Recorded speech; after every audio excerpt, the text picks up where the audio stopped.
So good morning. Um, my topic is that I want to encourage you to doing the just in a simple ideal tool. You're using the robot, but doing ideal environment. But what you're developing that you can bring it to the real scene is that I want to show you the example of what I have done in the last 10 years. So as you know that there are many types of the AUV. Right? So mostly you're focused on hovering AUV, I already mentioned. But there is a cruising type and crawler and riders many. So you can see this one is in a test tank. The shape is hovering size, but I designed it as can bring it to the real ocean. The size is about 3 meters. And now I'd like to show something the speed or motion of the cruising type vehicle. This is hovering, but the speed is about cruising vehicle. That's why, because it's hard to show you the moving, moving cruising cycle vehicle in ocean. It's very difficult to show you. That's why this is here. Yeah. So this is about 2 to 3 knots, as you can see, and it seems very stable. This is what the cruising cycle vehicle are doing in the water. So, but there is many various types of hovering vehicle, and I will show you some example that what hovering vehicle can do. So, suppose that there is a pilings in a pier, or there's bridges, and if using ROV, the tether can get entangled. So, if using AUV to see the pilings, so it won't get entangled. So this is about 70 years ago. This is, you can see that this is the AUV and fully autonomous now, and but has not expensive sensor on it. Just it's using, as you can see, this is image processing using a simple camera with a laser pointing devices, but can do like this. Right? So. At this time, this vehicle doesn't have like expensive IMU, just a simple magnetic flux gate magnetometers. What you're usually using. And I heard that some teams suffered from the distortion of the field. Right? It also affects distortion. It's in a distorted field now. But what I have done is, okay, just the sensor doesn't work properly, so think another way. So that's why I just developed that algorithm just using our environment. You know, not depends on the direction, but also but use the relative position, relative distance, and angle to the structures, and can accomplish this kind of things. So. But if you want to bring it to the real environment, of course, just a simple sensor cannot work. So that's why we need to develop something robust system. So maybe you already learned many things. So usually we use multi-sensor fusion to make the robot to become robust against the environment. So as you see, the laser profiling system, if fails, the whole mission brings the whole mission failure. So at the time, we have developed the image and acoustic-based multi-sensor fusion. So as you usually do that, there's the motion sensor and also our gyro, also DBL, and also our ranging sensor and vision sensor, and all put together into the state estimator. And we use, maybe you know the particle filter, or that's more like some method using filtering to estimate the states. So this is the arrangement of the vehicle, and you can see there's a pencil beam profiler, which can have accurate distance. It uses about 2 to 4 degrees pencil beam. And then also has a camera for front and also look down. And also sideways, there's another camera that is to monitor the structures. And also there is the sheet laser beam, which project a line beam. So we just use these all sensors put together. Come close. Sorry. Okay. Right. And then this is the arrangement of the sensors. So violet one is acoustic, and the blue one is profiling sonar, and the green one is optics sonar, optics sensors. So and then you can bring it together in this is structured environment, and but fully autonomously move in a structured environment.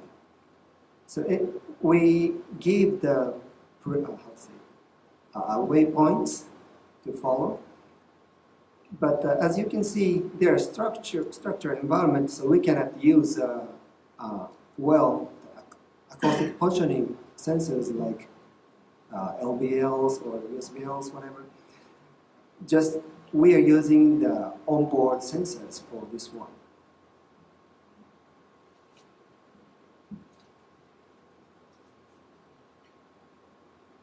So you can see the left side, there's a line beam. So that is processed by the simple camera. Also, we fuse every data on real time, of course.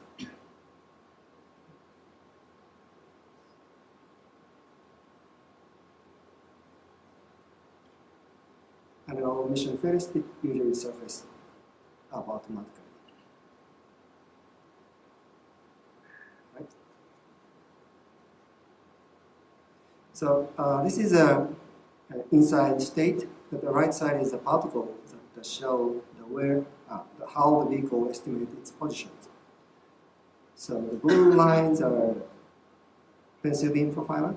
So you can see there are many dots at the beginning, and also immediately concentrate at the center of the vehicle, and then use mount sensors and do it this way.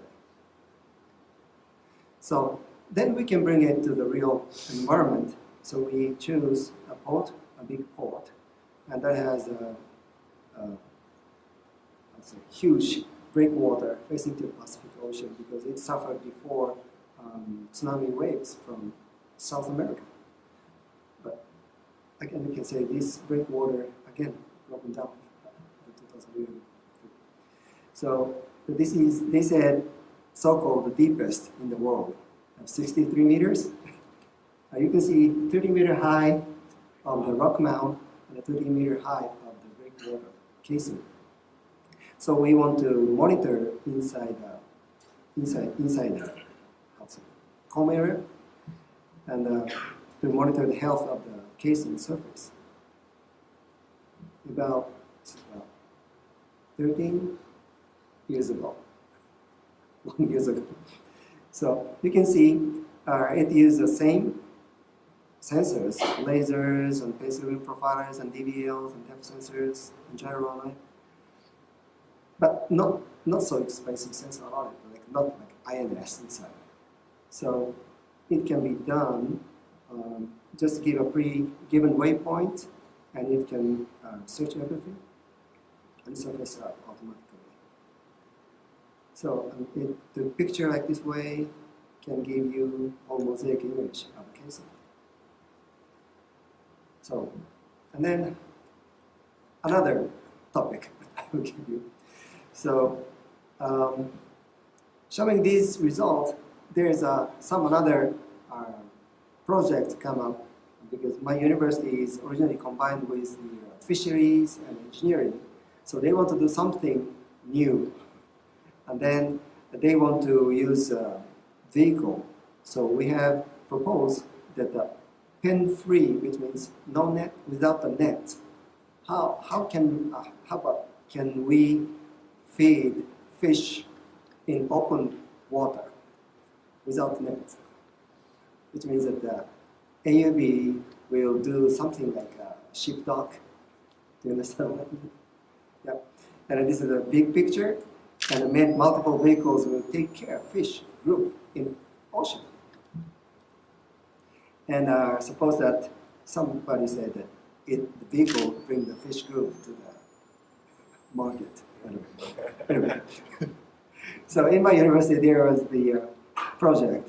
The one is, for example, tuna is very hard to obtain its egg and sperms from a big tuna. You need a whole bay, right? And that's why there's a technology that using another species to obtain tuna egg and sperms. It implants some germ cells into the baby fish, and it will grow up as another species egg and sperms. So within a small tank, we may obtain the eggs and sperms of the tuna without using the big bay, and then bring it to the small closed cycle aquaculture system and raise them up. And at that time, make the fish be used to the robot. That is the idea. And the future vision that we want to do is something like this. Right? So people will say, oh, that's like a stupid idea. No. But just, I want to show you something that, even though people say stupid, you try, you may do it, or you can accomplish it for the future, right? So this time, so how the fish react to the vehicle, we want to study. That's why this vehicle, I wanted to design as it should have some functionality to give stimulus to the fish, and then can monitor how the fish react. So it has a demand feeding system, and also sound system and variable color lighting system on it. So this I developed the BA1, we call it Biointeractive AUV1. As you can see, the color is blue. Usually the colors should be yellow or orange. It's easily found on the sea. But the blue, this is because we mimic, pretending this is like a living fish or like something in water. From top view, it becomes dark blue color. From the bottom up, it is white color. So that the fish can avoid from caught by the bigger fish, because it can hide in bright sky, so it can be white color.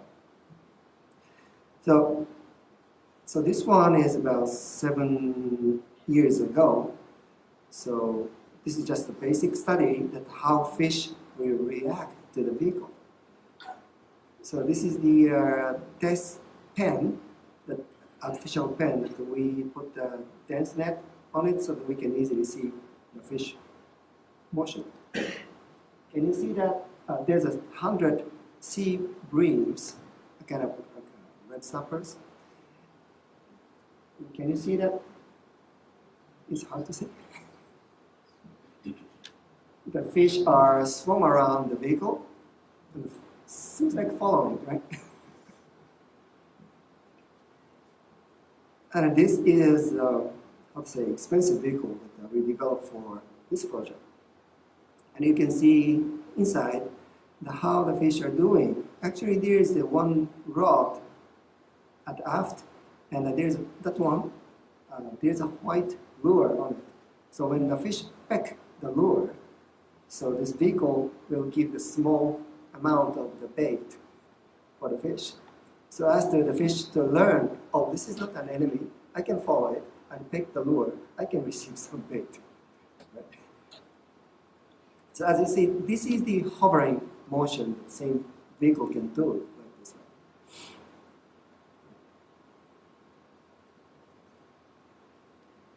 And then, okay. After doing this experiment that fishery said that, okay, you bought 100 sea breams, and how to do it after using this experiment? He said, do you like to eat? And I said, well, so it's a long time that I every day monitor this monitor, and I see every fish has different face, so I don't like to eat them. So I gave it to the aquarium.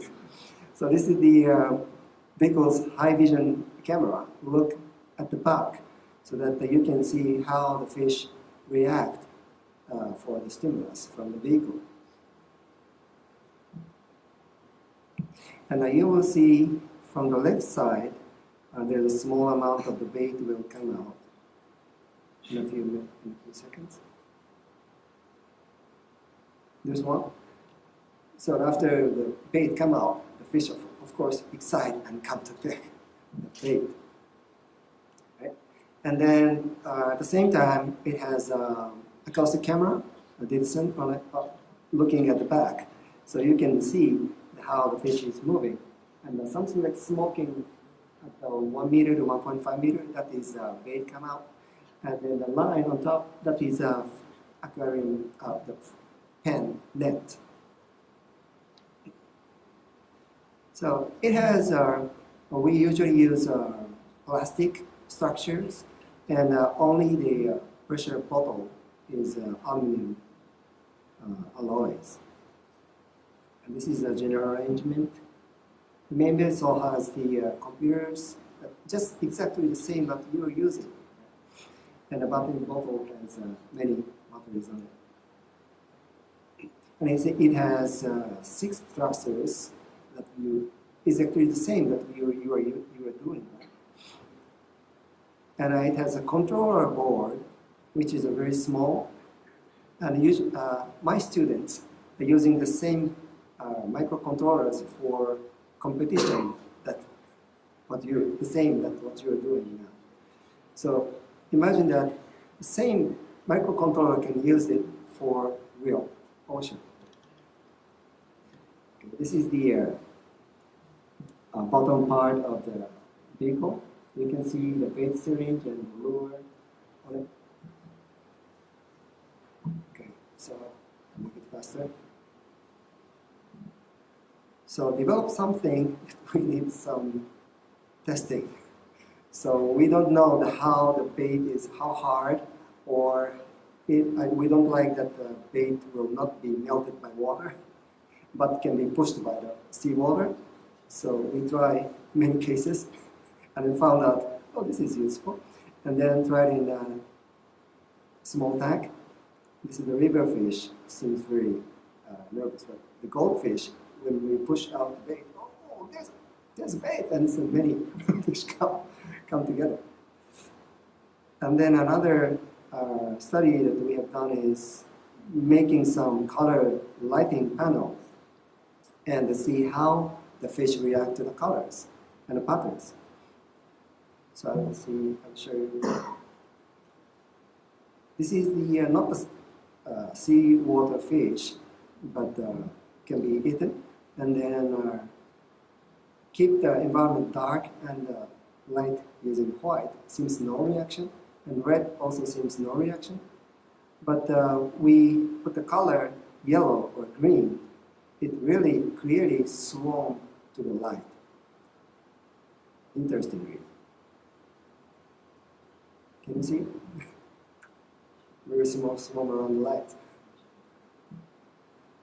But sometimes, we are engineering side and talk with fishery people and ask the fishery people, do you know why? And they said, I don't know. And then we are engineering that, so we want to know what is the system or what happened. So we cannot tell because human eyes can see the red, green, blue, but we don't know how the fish look at the same like us. So we want just to test that how the fish can differentiate the colors or not. So we let the fish to learn. If you come to the red, you can receive the bait. And we see we made a simple testing system, and so that how the fish differentiate the colors or not. And then finally, we could have a result that even if we do not give food bait, if once we put the light, magenta and green, the fish immediately swim around in magenta color. That's interesting. So this is the rubber AUV things. So I will show another example that I want to skip shortly. So there is another scientist want to learn the effect of the environment change, and then there's a big stream can affect the coastal area. So they want to put the cabled observatory near the coastline, and also want to put the AUVs to monitor spatially. This is the image. And then at the time, so this is a cabled observatory, and it has capability to monitor 24 hours always, and can obtain these data, but cannot have spatial image, spatial data. So we can move around to obtain the data. So this vehicle should have a plankton image camera, and also microstructure measurement system on top of it, and operate with the cable observatory. But the requirement is the length should be more than like 3 meters to avoid the effect of the turbulence, microstructures. And then also need to avoid the vibration between 1 to 50 hertz to measure turbulence. So this time we have developed something special propulsion system to avoid the vibrations and also cruises at the slow speed. So usually this is a cruising type vehicle. So usually have the one propeller at the aft, right? But it doesn't have propellers. This is a payload system and the microstructure measurement system and the plankton cameras. And it can take these images. And I may name it MemoPen. Is a marine ecosystem and microstructure monitoring AV for plankton environment. Literally, why it comes out, because my wife looked at this image, oh, it looks like just a pencil, a pen. Okay, so MemoPen is a good name. So anyway, so this is MemoPen, and I will show you the propulsion system of this thrust. So I just pull it and how strong it is. And bring it to the real sea to measure the turbulence in the Pacific Ocean.